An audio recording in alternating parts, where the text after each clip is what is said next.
بسم اللہ الرحمن الرحیم۔ ناظرین، آج ہم آن لائن عربک کورسز کا آغاز کرنے والے ہیں اور آج اس کا پہلا سبق ہے الحوار حول التعارف، گفتگو تعارف کے متعلق۔ حوار گفتگو کو کہتے ہیں، دو بندوں کے درمیان گفتگو، اور حول کا مطلب کے بارے میں، اور التعارف انٹروڈکشن۔ تو پہلا جو حوار ہے، کنورسیشن ہے اور گفتگو ہے، وہ انٹروڈکشن کے متعلق ہے کہ دوسرے کو جو ہے how to introduce yourself, دوسرے کو جو ہے اپنا تعارف کیسے کروائیں گے، اس کے متعلق یہ حوار ہے اور کنورسیشن ہے۔ سب سے پہلے تو سلام، جو کہ مسلمانوں کا اور اسلام کا طریقہ ہے، السلام علیکم ورحمۃ اللہ وبرکاتہ، وعلیکم السلام ورحمۃ اللہ وبرکاتہ۔ یہ دو بندوں کے درمیان جو ہے گفتگو ہے، حامد اور محمود کے درمیان۔ سلام کے بعد اور سلام کا جواب دینے کے بعد جو ہے نام کے بارے میں پوچھا جاتا ہے۔ سب سے پہلے جب آپ کسی سے ملتے ہیں تو سب سے پہلے نام کے بارے میں پوچھتے ہیں کہ آپ کا نام کیا ہے۔ تو عربی میں اس کے لیے لفظ استعمال کرتے ہیں مسمک، آپ کا نام کیا ہے۔ اسم جو ہے یہ نام کو کہتے ہیں، نام کو کہتے ہیں۔ اسمک کا مطلب آپ کا نام۔ یہ کاف جو عربی میں استعمال ہوتا ہے یہ مخاطب کے لیے استعمال ہوتا ہے، کا یعنی آپ کا، اور اسم کا مطلب نام، اور ما کا مطلب یہ سوال کے لیے استعمال ہوتا ہے، ما ھذا یہ کیا ہے، اور مسمک آپ کا نام کیا ہے۔ اور محمود اس کو جواب دیتے ہیں اسمی محمود، میرا نام محمود ہے، وہ مسمک اور آپ کا نام کیا ہے۔ حامد اس کو دوبارہ کہتے ہیں اسمی حامد، میرا نام حامد ہے، حل انت بخیر کیا آپ خیریت سے ہیں۔ حل کا مطلب کیا آتا ہے عربی میں، کیا۔ انت کا مطلب آپ ایک مرد کے لیے، جب مرد اور مخاطب ایک ہو اور مرد بھی ہو تو اس کے لیے انت استعمال ہوتا ہے، حل انت بخیر کیا آپ خیریت سے ہیں۔ محمود اس کو کہتے ہیں نعم انا بخیر، جی ہاں میں خیریت سے ہوں۔ ومن این انت، اچھا پھر حال احوال پوچھنے کے بعد علاقے کے بارے میں پوچھا جاتا ہے کہ آپ کا علاقہ کون سا ہے۔ تو علاقے کے بارے میں پوچھنے کے لیے عربی میں استعمال ہوتا ہے من این انت، کہ آپ کہاں سے ہو۔ اور بھی بہت سارے الفاظ ہیں لیکن آسان لفظ یہ ہے کہ من این انت، آپ کا تعلق کہاں سے ہے۔ این کا مطلب کہاں، انت کا مطلب آپ، اور من کا مطلب سے، آپ کہاں سے ہو۔ من این انت، آپ کہاں سے ہو۔ تو حامد اس کو جواب دیتا ہے انا من کراچی، میں کراچی سے ہوں۔ ومن این انت، اور آپ کا تعلق کہاں سے ہے، یعنی آپ کہاں سے ہو۔ وہ اس سے پوچھتا ہے کہ آپ کہاں سے ہو۔ تو محمود اس کو کہتے ہیں انا من اسلام آباد، میں اسلام آباد سے ہوں۔ من کا مطلب سے، انا کا مطلب میں۔ اور حامد پھر آخر میں جب ملاقات ختم ہو جاتی ہے، گفتگو ختم ہو جاتی ہے، تو آخر میں کہتے ہیں الی اللقاء، دوبارہ ملیں گے۔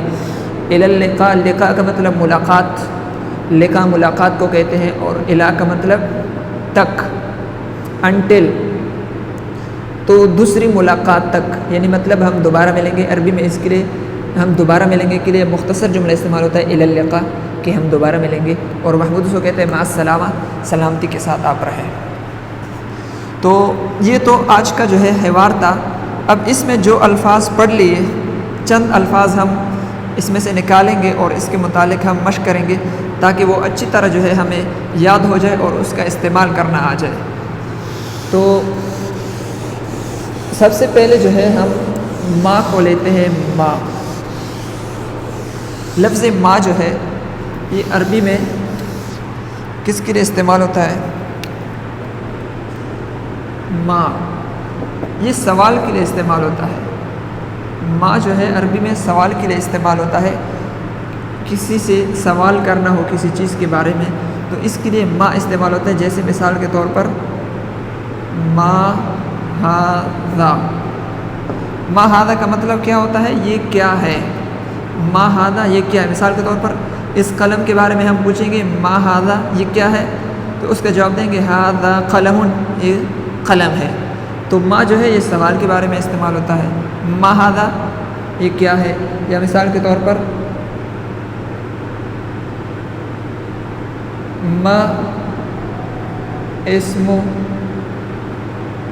اسمو نام کیا ہے، اور پھر اس کے ساتھ کاف لگائیں گے، جیسے کہ آج کے حوار میں ہم نے پڑھ لیا مسموکا، آپ کا نام کیا ہے۔ تو دوستو سب سے پہلے آج کے حوار میں ہم نے ماں کا لفظ سیکھ لیا کہ سوال کے لیے استعمال ہوتا ہے، سوال کرنے کے لیے۔ مسمک یعنی آپ کا نام کیا ہے۔ دوسرا لفظ جو سوال کے لیے استعمال ہوتا ہے آج کے حوار میں ہم نے پڑھ لیا، وہ حل ہے۔ حل یہ بھی سوال کرنے کے لیے استعمال ہوتا ہے۔ اگر آپ کسی سے سوال کرتے ہیں تو حل کا لفظ بھی استعمال کرتے ہیں، جیسے حل انت بخیر، یا مثال کے طور پر ہم کہیں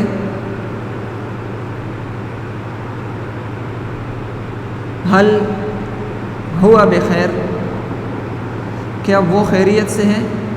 حل ہوا بخیر، کیا وہ خیریت سے ہے؟ تو حل بھی سوال کے لیے استعمال ہوتا ہے۔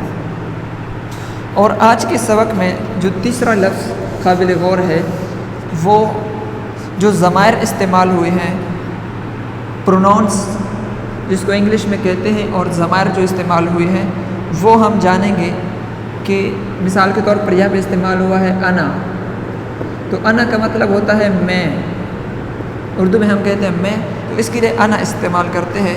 مثال کے طور پر انا مسلمون، میں مسلمان ہوں۔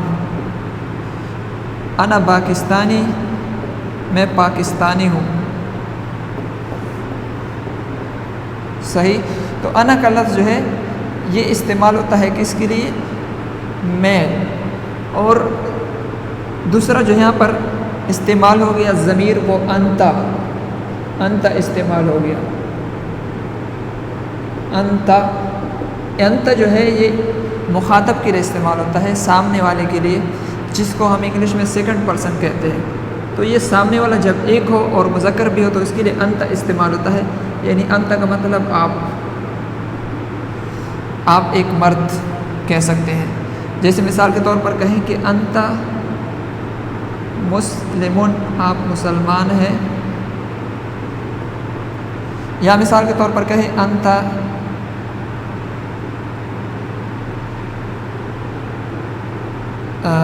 پاکستانی، آپ پاکستانی ہو، انتا افغانی، آپ افغانی ہو، انتا فلسطینی، آپ فلسطینی ہو۔ تو انتا کا جو ہے لفظ یہ استعمال ہوتا ہے آپ ایک کے لیے۔ اور یہاں پر اس کے علاوہ جو ایک اور لفظ ہے آئینہ کا لفظ استعمال ہو گیا، آئینہ، من آئینہ، آپ کہاں سے ہو؟ آئینہ کا مطلب ہوتا ہے کہاں، یہ بھی سوال کے لیے استعمال ہوتا ہے، اور اس کا مطلب ہوتا ہے کہاں۔ آئینہ جو ہے عربی میں استعمال ہوتا ہے کہاں کے لیے۔ مثال کے طور پر ہم کہتے ہیں آئینہ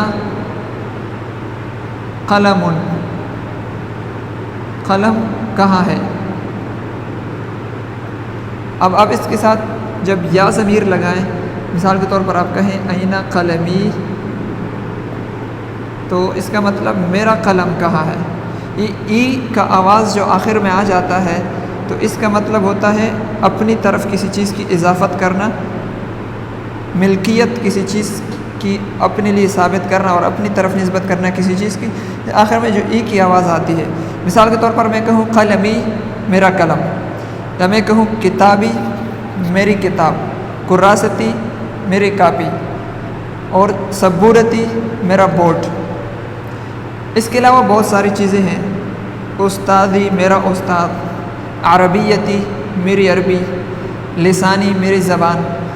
تو اس طرح جو ہے جب یہ ای کا لفظ آخر میں آ جائے تو یہ اضافت کا فائدہ دیتا ہے، اینہ قلمی، میرا قلم کہاں ہے۔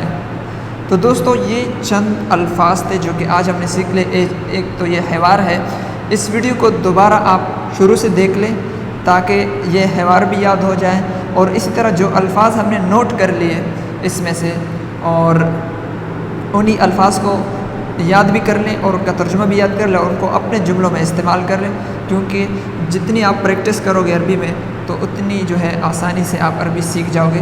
ہر زبان سیکھنے کے لیے جو ہے پریکٹس بہت ضروری ہے، تو زیادہ سے زیادہ پریکٹس جو ہے آپ کریں۔ مع السلامہ، الی اللقاء۔